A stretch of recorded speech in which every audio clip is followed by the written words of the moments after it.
Hey, hope everybody's doing good out there. It's 2025 and got a little video that I put together. Hadn't made one in a while. Gonna be about this little knife right here. So check it out. Hope everybody's doing good.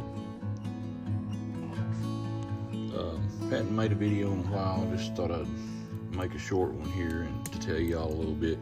Y'all, I made some videos showing some of my slip joint knives that I made and how I made them, the process that I go through. Here's one that I carried for a while, and I finally got to where I could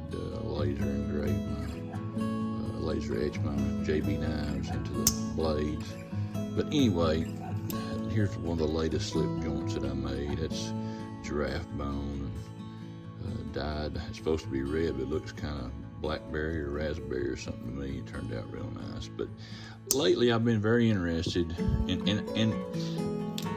let me back up just a little bit. I think I've showed you my bushing process where I make phosphorus bushings, and I learned that from a video that Chris Crawford had out, and he had a little jig that he sanded them down with, and this is a homemade one, but he had one I think he got from USA Knife Works or somewhere, I'm not sure. But anyway, nevertheless, I got interested in Chris's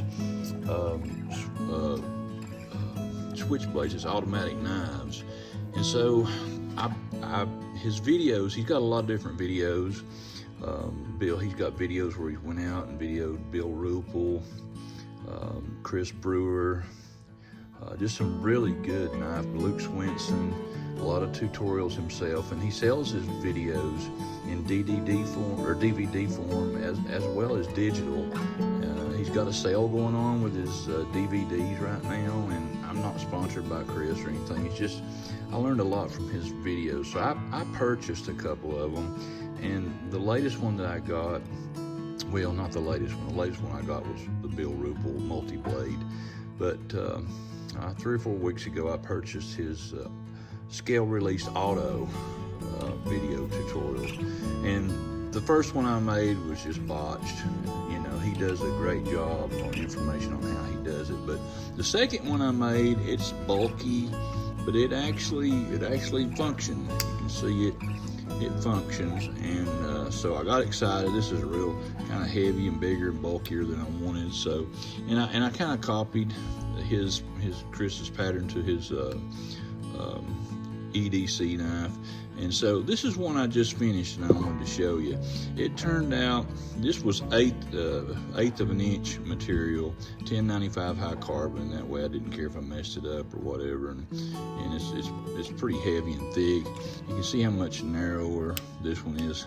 I ordered some precision ground 3/32 tool steel, and I used some red marbled carbon fiber, done the bolster work, and it actually has good action to it, and it turned out a lot nicer than I expected. I took my time on it, and it's not anything compared to what he's made. Of course, it's just my second working scale release auto, but the trick is if you walk up to somebody and say, hey, open this knife, they're not going to be able to open it unless they know what a scale release knife is. So Chris will show you in his video too. You hold it like this, and you can kind of take this finger and you're going to push back on the scale and slide them apart, and that is the way that you get them to open. So you can see the scales are actually manipulating, they're separating, and it's all in the way that you build this thing. You can see it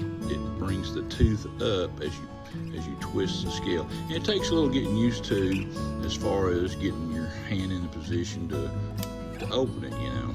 But once you get the hang of it, they're really neat. It's a great conversation piece. And it's actually a pretty cool knife. It's really lightweight. The small EDC pattern that he actually puts that pattern out. You can copy it for free, and if you just go to Slip Joint Patterns, Chris Crawford, there's a lot of different makers that put patterns on there. I actually got something cut out on this one, but this was one that he put on there, someone was asking if he had a pattern for his scale release auto, and he didn't have really a pattern, but he had kind of a drawing when he started out. So I used this as well as his other EDC pattern that you could simply copy off of the slip joint patterns on his page there, and anybody can add a pattern to it. So anyway, I just wanted to show you all this. I was pretty tickled because I got it to function good, and he actually made some bushings. Later on, he does an updated video and puts bushings. There's a lot more threaded parts underneath the scales. There's more screws and stuff holding things together. It's pretty neat. I would, if anybody wants to try their luck at building one, it was I will say it was a challenge, but it was a fun challenge. And now I think I'm going to make some more of them, and I'm going to hopefully design some different shapes, so I'm not just copying what Chris has done. But I just really want to encourage you, if you're interested in making a scale release auto, Chris's videos are very helpful. So scale release auto, pretty cool. Y'all have a great day.